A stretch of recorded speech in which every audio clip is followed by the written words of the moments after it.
পাকিস্তানের উত্তর পশ্চিমাঞ্চলীয় রাজ্য খাইবার পাখতুনখোয়ায় বিমান বাহিনীর অভিযানে ভয়াবহ প্রাণহানি ঘটেছে। স্থানীয় সময় সোমবার তিরাহ উপত্যকার মাতৃদারা গ্রামে বিমান বাহিনী পরিচালিত অভিযানে ৮টি বোমা নিক্ষেপ করা হয়। এতে নারী ও শিশুসহ অন্তত ৩০ জন বেসামরিক নিহত হয়েছেন, আহত হয়েছেন আরও অনেকে, তবে সুনির্দিষ্ট সংখ্যা এখনও জানা যায়নি। আন্তর্জাতিক মানবাধিকার সংস্থা অ্যামনেস্টি ইন্টারন্যাশনাল এক বিবৃতিতে জানিয়েছে, অভিযানে LS-6 ধরনের বোমা ব্যবহার করা হয়েছে। সংস্থাটির প্রকাশিত ছবি ও ভিডিও চিত্রে দেখা গেছে স্থানীয়রা ও উদ্ধারকর্মীরা ধ্বংসস্তূপের নিচ থেকে মরদেহ এবং আহতদের উদ্ধার করছে। অ্যামনেস্টির আশঙ্কা, নিহত ও আহতের সংখ্যা আরও বাড়তে পারে।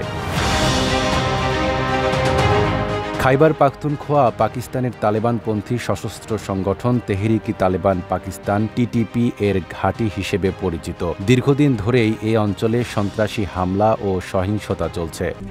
RICL TMX, যুগের পর যুগ স্থাপনা থাকে মজবুত। 2021 সালে তালেবান ক্ষমতায় আসার পর থেকে এই এলাকায় TTPর তৎপরতা আরও বেড়ে গেছে। রাজ্য পুলিশের তথ্য অনুযায়ী চলতি বছরের জানুয়ারি থেকে আগস্ট পর্যন্ত খাইবার পাখতুনখোয়ায় ছোট বড় মিলিয়ে অন্তত 605টি সন্ত্রাসী হামলা হয়েছে। এসব ঘটনায় প্রাণ হারিয়েছেন 138 জন বেসামরিক, 79 জন পুলিশ সদস্য আর আহত হয়েছেন আরও কয়েকশো বেসামরিক ও নিরাপত্তা কর্মী। শুধু আগস্ট মাসেই ঘটেছে 129টি হামলা। নাইম আরাবি, ঢাকা পোস্ট।